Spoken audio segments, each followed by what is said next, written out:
Alright, so on this one, I want to go ahead and do some relief carving. So the first thing that I wanted to show you is this. To make my piece a little bit more stable and a little bit cushioned, so I wouldn't be warping it or hurting it while I was carving on it, I took a couple of the shirts, 3 of them in fact, and I made a little cradle for it. So here's 1 in the center and 2 on each side to hold it steady. I made sure that none of the buttons were sticking out that could scratch it.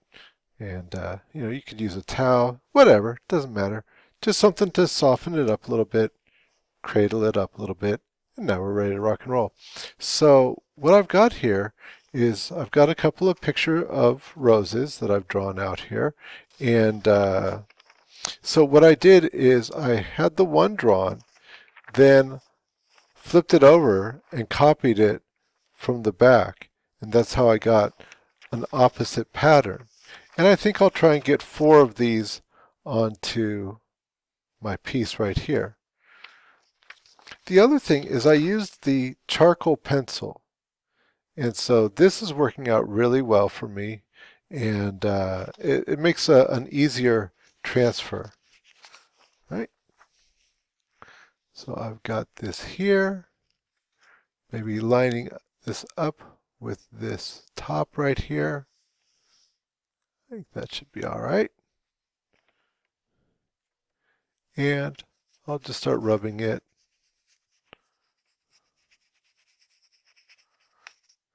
Now this is a curved surface, so it's going to distort a little bit. So I'll just start in the center, right down that center line there, and then I'll work my way out. And if it moves a little bit, that's okay. As long as my drawing is, somewhat close to what I expect it to be, I can still use it as a guideline. And I could clean up anything that really just did not look right at all.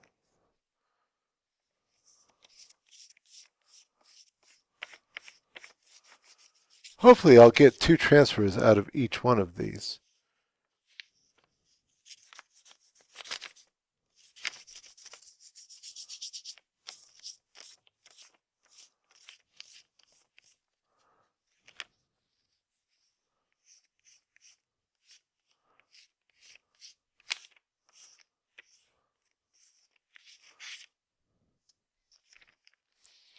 Okay. I don't know if it's perfect, but it's good enough. And so what I'll do before I flip this over or do anything to put any more transfers on it, I'm going to go ahead and outline this.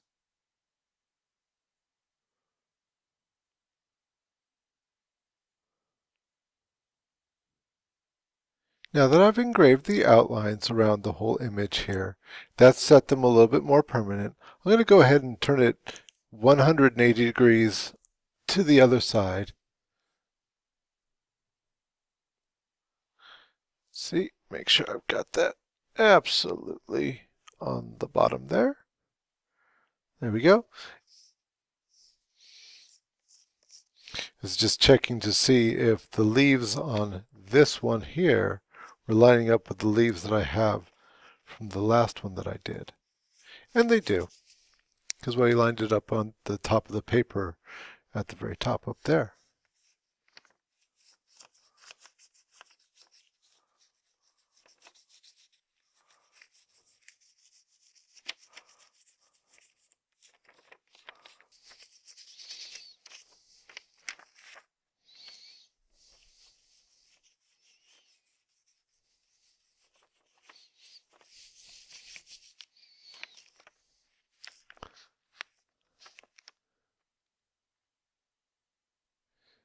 Okay, so now I've gone ahead and I've made a transfer all the way around and engraved every one of those. And they might not be perfect, that's okay, right?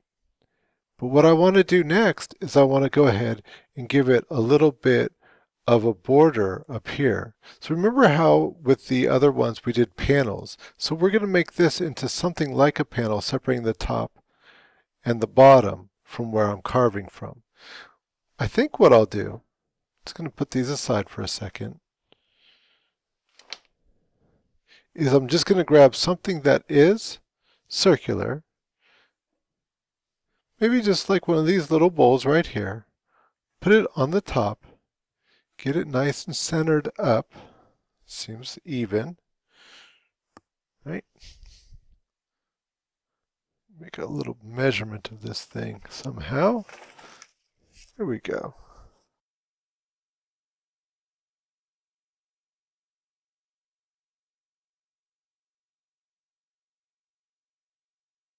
All right, so that seems even there, even there, even there,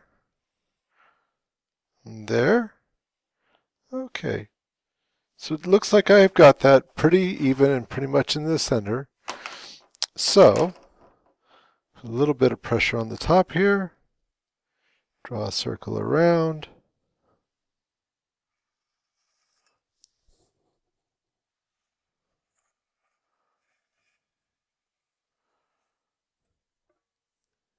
And there we go. Now we've got a panel sort of that separates this. The bottom, of course, is a lot easier because all I have to do is rest my pencil at a certain point. Let's see here, maybe something like this here. I've just got some tape resting it on. Get my hand nice and steady. Check, make sure that's going to be a good spot. Yeah, it looks not too bad. And gently draw that line. Okay, there we go.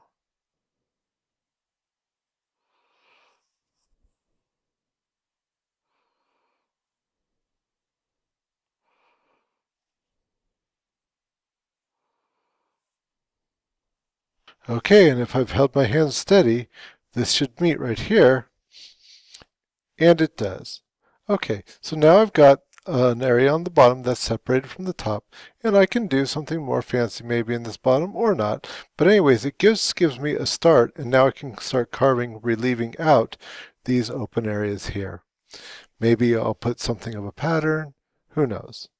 Okay, so I'm going to start carving now, and the only thing I wanted to show you is that I did reassemble my cradle, so I've got this supported.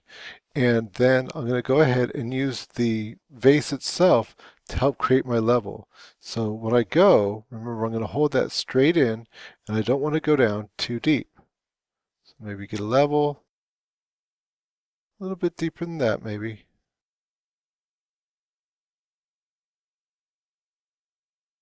Right about there. And so I'm going to try and set that as my level and carve everything to that level for this background area. Don't go too deep, right? And because if you're taking this on, you know, it means that you probably had some success. You've done a slab, you did the mug. This one is optional. You don't have to do this project. It could be just a smooth surface. But anyways, I'm not going to get a whole lot of instruction in here because this is very similar to the rows that I did in the one slab project. So if you need to go back and learn about undercutting, about creating layers, even creating false layers, so to speak, getting one thing sort of angled one on top of the other, on top of the other, then go ahead and look at that, that tutorial, and I'll just show you the results that I get here. Okay, so just like with the mug, I've carved out the bottom layer everywhere, everywhere. And I think that this is important to do because it allows you to get the bottom layer nice and consistent everywhere. Also, as you're carving, if you had carved just one thing at a time, you could mess it up because all the edges would have been a little bit more fragile. Let's assume that your clay is a little bit softer than this when you're carving it. Anyways, and you could screw it up, right? So better just to take out the whole layer everywhere, everywhere. Okay, another thing that I did, just like with the mug, is that I made sure that all my straight edges were actually straight. And remember that with the roses, it just has to look good, right? But with your straight edges, they do have to actually really be straight because the eye is really going to catch that if they're not. Okay, and finally what I did is that I found that when I'd done my drawings, I hadn't made the roses totally perfect. So I thought, well, I'll just go with that. And I did a little impromptu rose in a big open space that I had here. And then to balance it out, on the other side, I carved a little bud right here. Okay, little rosebud. Anyways, so now the next thing that I'm going to do is I'm going to start undercutting it and carving the layers. I'm going to pause the video, and when I come back, I'll show you the results. Okay, so I'm back, and as you can see, I've got the roses carved, and they're carved all the way around now. Everywhere, everywhere. And I want to talk about just a couple of things before I end this tutorial, and that is that there was some happy accidents that happened along the way. For one thing, when I laid out the roses, I didn't make them totally symmetrical, and so it left a wider space here, and I was actually able to put a rose in here and fill in and put a rose bud on the other side, and that was really nice because it made it a little bit less symmetrical, a little bit more random, filled in the spaces everywhere, and even though I'd made every rose the same, they actually all turned out just a little bit different. Okay, other than that, I did my normal thing at the top where I just took a pencil and steadied my hand on something and marked out the line, cut it to that, did a little bit of shaping with some sandpaper and whatnot to give it a good smooth edge, made sure that everything was straight along this line here and the line down at the bottom. About all I have to do now is a little bit of sanding, a little bit of smoothing here and there, but really no big deal. It's for the most part done. I haven't put a footer on here, and I just show you that in complete honesty because you know what? I don't know if I will, because this should be plenty strong enough to support the weight, or maybe I would make some sort of harness to support the weight here.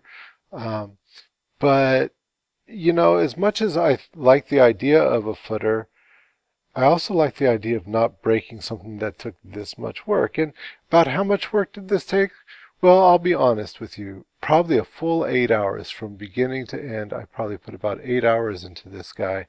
And so for you, that equates to at least 10 class periods, something like that with the 2 blocks, and a short day on Wednesdays, and a little bit of screwing around and stuff like that. So yeah, honestly, something like this could take a while, but that's why I made this an optional project.